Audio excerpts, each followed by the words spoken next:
नमस्कार, आदाब, hello friends. आपके साथ में फराज हूं और चैनल फिल्मी फराज है। यहां बातें फिल्मों की होती हैं। खुदा करे मेरे किरदार को नजर न लगे, खुदा करे मेरे किरदार को नजर न लगे, किसी सजा से नहीं, किसी सजा से नहीं मैं खता से डर जाऊं, किसी सजा से नहीं मैं खता से डर जाऊं। आप पहुंचे होंगे शेर तक। और अब आज का कार्यक्रम, आज का प्रोग्राम शुरू करते हैं, जिसमें आपको मजा आएगा।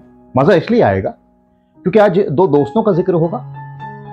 जब हम इनके गीत सुनते हैं तो मस्ती भरे आलम में खो जाते हैं। ये कौन है? ये हैं हमारे प्यारे रफ़ी साहब और ओपी नैयर जी।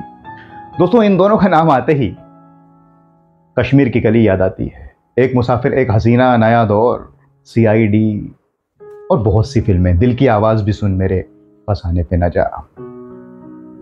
लेकिन एक बात ये भी याद आती है कि जब दोनों में डिस्प्यूट हो गया था, लव एंड मर्डर फिल्म का गीत जब रिकॉर्ड हो रहा था तो रफ़ी साहब लेट पहुंचे। रिकॉर्डिंग उनके हिसाब से रखी गई थी, लेकिन नैयर साहब ने पूछा देर से क्यों आए हैं, तो रफ़ी साहब ने सच बोल दिया। सच बोलते थे कि भाई साहब, शंकर जयकिशन की रिकॉर्डिंग में देर हो गई। तब नैयर साहब ने कहा, अगर आपके पास मेरे लिए वक्त नहीं है तो आज से मेरे पास भी रफ़ी के लिए वक्त नहीं है, अब आप जाइए। रिकॉर्डिंग कैंसिल कर दी और उस दिन का खर्चा 12,000 रुपये खुद नैयर साहब ने दिया। ये डिस्प्यूट चला 2 साल तक। इस बीच महेंद्र कपूर साहब गीत गाने लगे नैयर साहब के लिए, और 2 साल बाद रफ़ी साहब ने कोशिश की कि दोस्ती रहे, क्योंकि इन दोनों की दोस्ती सबसे गहरी रही। सेवैयाँ भिजवाते थे रफ़ी साहब, नैयर साहब लौटा देते थे ईद पर। लेकिन एक दिन रफ़ी साहब नैयर साहब के घर ही पहुंच गए। दोनों दोस्त गले मिले, खूब रोए, और नैयर साहब ने उस दिन कहा, रफ़ी आज तुम मुझसे बड़े हो गए, तुम में अहम पीने की बहुत बड़ी एक ताकत है, तुम बड़े हो गए।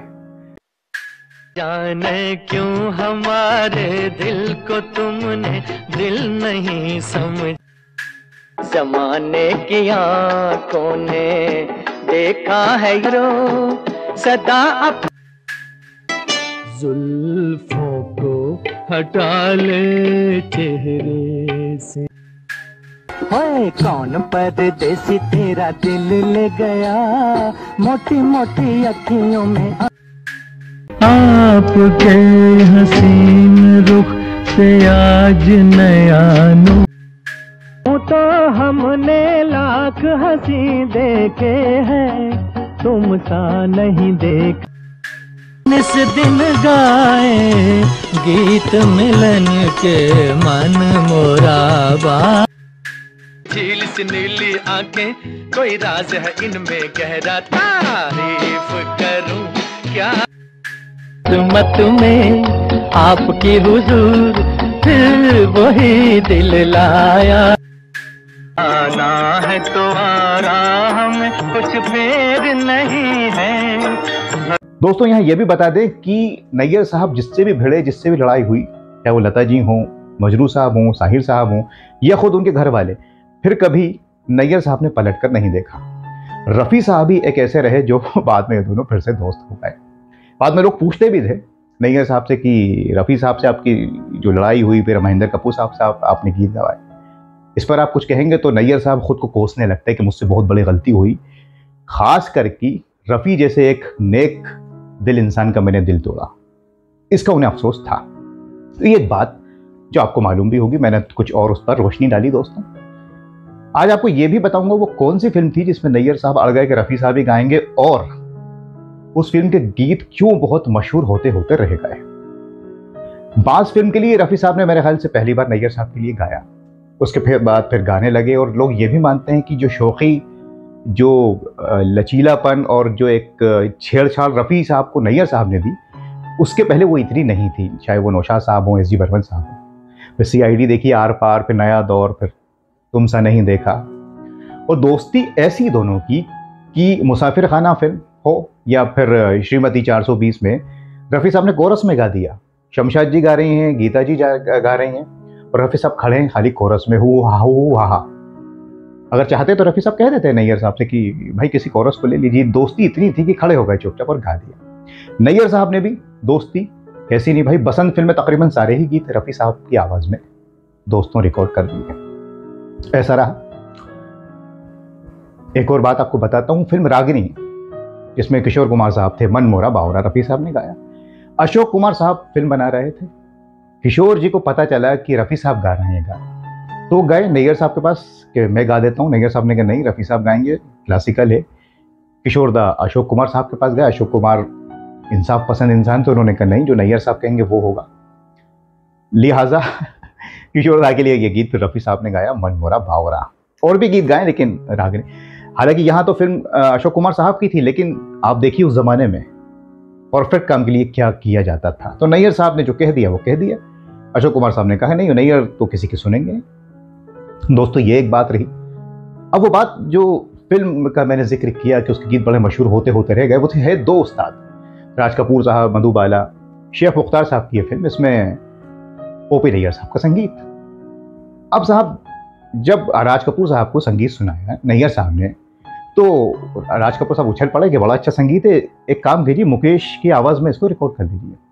तो ओपी नैयर ने कहा नहीं भैया, ये रफ़ी साहब गाएंगे। तो राज कपूर ने कहा आप तो जानते हैं मैं मुकेश जी की आवाज़ देता हूँ। नहीं, नैयर साहब ने कहा नहीं, ये सारे जो धुने हैं रफ़ी साहब को ख्याल में रख के बनाइए, नहीं तो मामला थोड़ा गड़बड़ हो जाएगा। अब राज कपूर भी कहाँ मानते हो, शेख मुख्तार के पास पहुँचे। शेख मुख्तार ने कहा कि नैयर साहब हीरो कह रहा था मुकेश जी की आवाज़ में, तो दो टूक कह दिया ओपी नैयर साहब ने।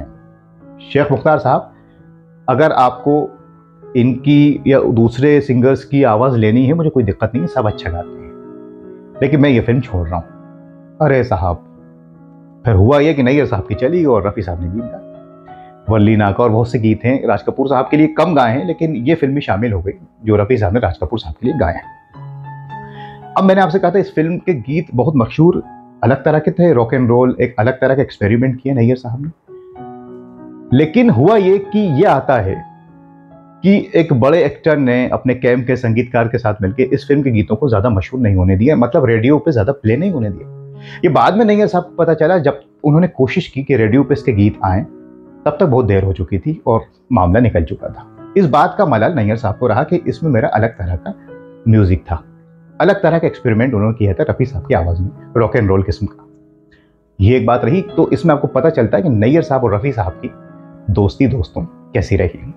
और जब डिस्प्यूट हुआ तो रफ़ी साहब मुसाफिर खाना ही की एक लाइनें गाते थे कि ज़रा सी बात का हुजूर ने फसाना बना दिया। खैर वो एक अलग बात है। आका का बाका का टाका, वर्ली का नालिम, मानेंगी उसको जो हो दुनिया का चाचा।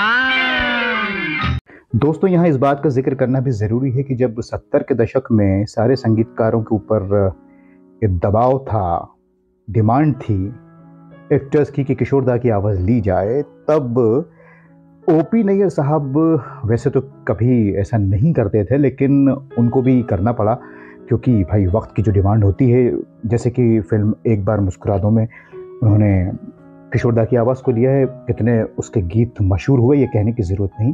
लेकिन जब वक्त आया उस तरह के गीत का जो थोड़ा सा मुश्किल था, कव्वाली नुमा गीत ज़माने की आंखों में, तो फिर नैयर साहब ने किसी की नहीं सुनी और गीत को गाने के लिए बुलाया रफ़ी साहब को। टुकड़े हैं मेरे दिल के है यार, बहुत शुक्रिया, बड़ी मेहरबानी, रात भर का है मेहमान तेरा। इस देश का यारो क्या कहना, ये देश है दुनिया का गहना। कहा मेरा जिगर गया जी, अभी अभी यहीं था किधर, दुनिया उसी की जमाना उसी, जीना यहाँ जरा हट के जरा बच के, ये है बॉम्बे मेरी जान, दिल की आवाज भी सुन मेरे फसाने पे न जा, चला हूँ मैं गली गली, आंचल में सजा लेना कलियां, जुल्फों यहाँ बेगान चल दूंगा कहीं तो अकेला, जान के तुम आंखों में ना, कभी जब शाम ढले तब याद हमें। दोस्तों फिर 1960 के आखिर में नए संगीतकार आ गए, आर.डी. बर्मन, आराधना फिल्म आ गई, राजेश खन्ना, किशोर कुमार साहब के गीत आने लगे। तो हालांकि लोगों ने ये कहा कि रफ़ी साहब या दूसरे सिंगर्स कम गा रहे हैं, अब किशोर दा गाएंगे। हालांकि उसकी कई बातें, रफ़ी साहब हज पर चले गए थे, गाना कम कर दिया था और शोज़ करने लगे थे, वो बहुत सी बातें उसमें आती हैं। इधर नैयर साहब का संगीत भी कम हो रहा था क्योंकि आशा जी से उनका डिस्प्यूट हो गया। फिर वो, मैंने कहा आपसे, नए संगीतकार आने लगे, थोड़ा सा ट्रेंड चेंज हुआ। लेकिन रफ़ी साहब गाते रहे, बीच में 1-2 साल शायद कुछ कम गाए हों क्योंकि वो खुद ही कम गा रहे थे। फिर आप जानते हैं कि 1970 के दशक में अमर अकबर एंथोनी हो, लैला मजनू को कौन भूल सकता है, हम किसी से कम नहीं, और बहुत सारी फिल्में, बहुत सारे गीत ऋषि कपूर साहब के लिए और सबके लिए रफ़ी साहब गा रहे थे अपनी रवानी के साथ। लेकिन नैयर साहब का संगीत कम हो गया। बाद में 1990 में उन्होंने कुछ फिल्मों में संगीत दिया, निश्चय वगैरह में। अब इस कार्यक्रम को क्योंकि संपन्न करूंगा, सबके पास टाइम की कमी होती है। आप ये देखिए कि ओपी नैयर और रफ़ी साहब की दोस्ती कैसी रही होगी कि जब रफ़ी साहब ने गीत गाया और अवार्ड मिला उन्हें, हम किसी से कम नहीं, क्या हुआ तेरा वादा, सम्मानित किया गया, तो उनके दोस्त नैयर साहब से ही उन्हें ये सम्मान दिलाया गया। वो तस्वीर आपने देखी होगी, वो मौजूद है। ऐसी दोस्ती रफ़ी साहब और ओपी नैयर जी की दोस्तों। और फिर 1980 में रफ़ी साहब चले गए, जिस्मानी तौर पर, जो हमेशा मैं कहता हूँ, रूहानी तौर पर गीतों के जरिए हमारे साथ है। फिर नैयर साहब भी बाद में चले गए और वो अकेले ही अकेले रहे, सबसे घर वालों से भी अलग हो गए। तो उस पर हमने कार्यक्रम बनाया है, वो आप देख सकते हैं पूरा। लेकिन रफ़ी साहब भी नहीं है, नैयर साहब भी नहीं है, बहुत सी बातें हैं इन लोगों को लेकर। मेरे ख्याल से 200 से ऊपर गीत गाए रफ़ी साहब ने नैयर साहब के लिए, और फिल्में इनकी हमें याद आती हैं। पूरी फिल्मों के सारे गीत, हर तरह की वैरायटी होती थी। कश्मीरी के गले में हर तरह, चुलबुला नगमा है तो है दुनिया उसी की, ज़माना उसी का भी है। कोई सी फिल्म आप उठा लीजिए, नया दौर हो, एक मुसाफिर एक हसीना हो, हमसाया हो, कोई सी भी फिल्म आप इन दोनों की उठा लीजिए, आपको मज़ा ही आता है। हर तरह का गीत। सवाल यह है कि आपकी कौन सी फेवरेट फिल्म है, नैयर साहब की, रफ़ी साहब की? कौन से 5 फेवरेट सॉन्ग्स हैं इन दोनों के? कौन सा है? क्या आंचल में सजा लेना का लिया है, या दिल की आवाज़ है, या यूं तो हमने लाख हंसी देखे हैं तुमसा नहीं देखा? कौन सा गीत आपका फेवरेट, फिल्म फेवरेट है, और कोई किस्सा इन दोनों से जुड़ा हो तो वो भी शेयर कीजिए। उस पर हम कार्यक्रम दोस्तों बनाने की कोशिश करेंगे।